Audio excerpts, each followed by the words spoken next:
Just watching. How do I pause it? Oh, it's on my bloody. It's on my laptop. I was just watching an old movie that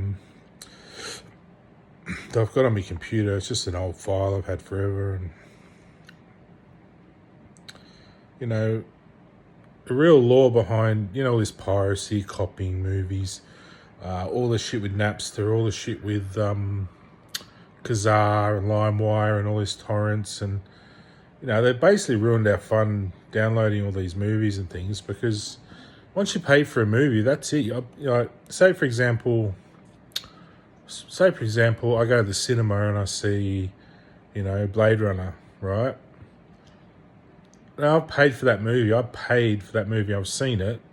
So however I obtain another copy of that, if I need to, it shouldn't matter, because I've already paid for that movie. I've paid to see it. I paid full price, $20 or $25. They just rip us off. They've made so much money out of the internet. These old films are still charging $30 for them, and that for old films. They're just so out of date now.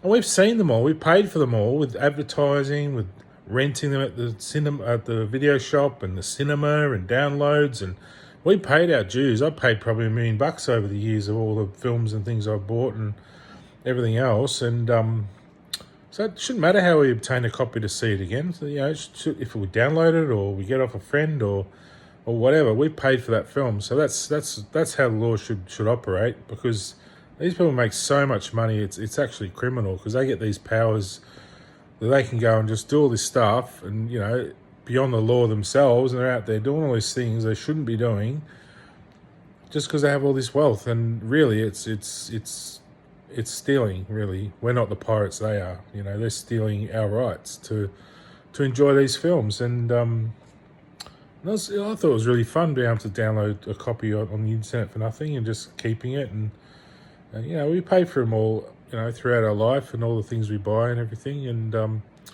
often these copies are inferior anyway. They're compressed, so you're just paying for an inferior copy.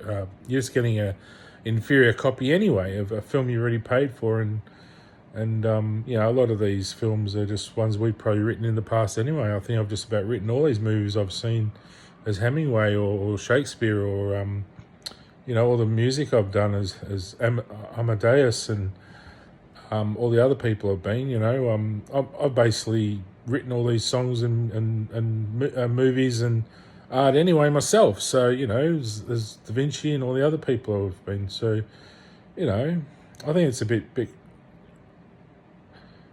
obstinate, or what do you want to call, obtuse, to call us criminals for obtaining copies on the internet when we're paying for the damn internet service as well, to actually connect to these files that are put out there by people. And if they don't want people to have it on the internet, they should just not have it on there, just not have it on Google or whatever. But there shouldn't be anything stopping people from copying movies and giving them to friends and sharing things around if people already paid for it and already seen all these films, which I have. I've never really downloaded a movie I haven't really seen or hired before. So, that's the way the law really is, really.